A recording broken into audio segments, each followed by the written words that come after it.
Olá! No vídeo de hoje vamos falar sobre o que podemos aprender com Saul e Davi. Qual foi o propósito de Deus com Saul? Veja o que diz a Bíblia. Então tomou Samuel um vaso de azeite e lhe derramou sobre a cabeça e o beijou. E disse: Porventura, te não tem ungido o Senhor por capitão sobre a sua herdade? 1 Samuel, capítulo 10, verso 1.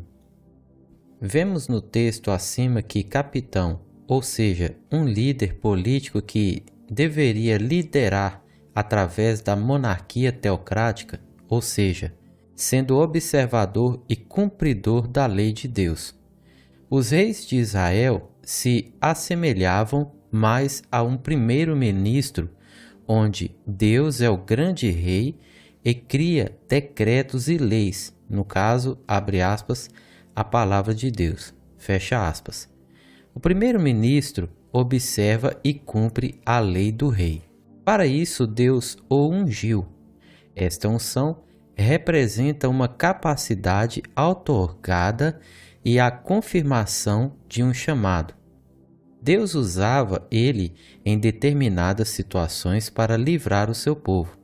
Isto não significa que Saul tinha a plenitude do Espírito Santo, mas que recebera capacitação e autorização para governar a nação de Israel mediante a vontade destes. Um texto, no entanto, nos chama muita atenção. Veja: Então virás ao outeiro de Deus, onde está a guarnição dos filisteus. E há de ser que, entrando ali na cidade, encontrarás um rancho de profetas que descem do alto e trazem diante de si saltério, e trombetas, e flautas, e harpas, e profetizarão. E o Espírito do Senhor se apoderará de ti, e profetizarás com eles, e te mudarás em outro homem. Observe a parte que diz: profetizarás com eles e te mudarás em outro homem. 1 Samuel, capítulo 10, verso de número 5 ao 6. Como eu disse, não significa que Saul havia recebido a plenitude do Espírito Santo. Também não significa que Saul se tornou um profeta, mas ao se encontrar com os profetas, foi contagiado pelo Espírito de Deus na vida dos profetas, e Saul, assim como os demais profetas, passou a entoar cânticos divinamente inspirados pelo Espírito Santo, abre aspas, profetizou, fecha aspas, que naquele momento o transformou em outro homem. Porque mesmo tendo sido ungido por Samuel, Deus o rejeitou? Existe um fato que eu admirei em Saul. Assim como era Davi, Saul começou seu reinado com um acontecimento que nos chama a atenção. Veja. Então, o Espírito de Deus se apoderou de Saul, ouvindo essas palavras, e acendeu-se em grande maneira a sua ira. Repito, e acendeu-se em grande maneira a sua ira. 1 Samuel, capítulo 11, verso de número 6. Como eu disse, Saul não tinha a plenitude do Espírito, mas quando o Espírito vinha sobre ele, esporadicamente, de acordo com as necessidades, neste momento em específico, Saul se encheu de ira. Parece estranho, né? Diferentemente da maioria dos pastores e líderes que pregam apenas paz e não querem se envolver em polêmicas e perder membros, entre aspas, Saul demonstrou zelo nesse momento em específico quando os amonitas queriam destruir Jabes Gileade, cidade da meia tribo de Manassés.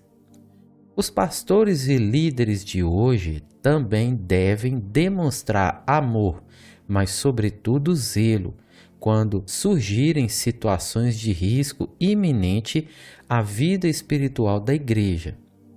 Jesus demonstrou zelo de igual modo. Veja: e disse aos que vendiam pombas: tirai daqui estes, e não façais da casa de meu pai casa de vendas. E os seus discípulos lembraram-se do que está escrito: o zelo da tua casa me devorará. Repito, o zelo da tua casa me devorará. João capítulo 2, versos 16 ao 17. Conclusão: ao contrário de Davi, Saul nunca demonstrou um amor genuíno a Deus desde o início. Outro ponto que chama a atenção é que, embora Davi, em um momento de sua vida, deixa de ser um homem segundo o coração de Deus devido a diversos erros graves, dentre eles os principais foram o de adultério e homicídio, mas Davi nunca rejeitou ao rei de Israel, diferente de Saul, que o rejeitou através de sua deslealdade e desobediência. Existe um ditado popular que diz: quer conhecer alguém? Dê a ele poder.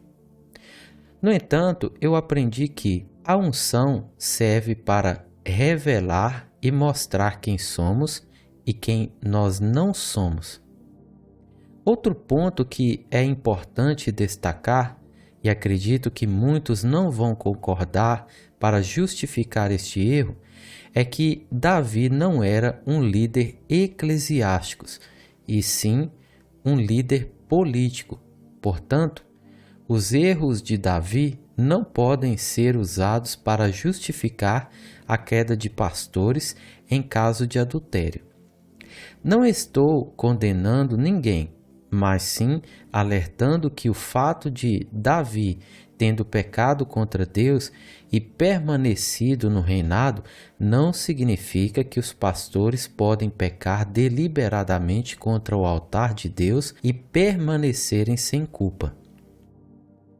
Quando eu era novo, convertido e estava sendo discipulado e preparado para exercer funções de obreiro e até pastorais, abre aspas, ainda que aqueles que me instruíam não acreditavam nessa capacidade de pastorear um dia, fecha aspas.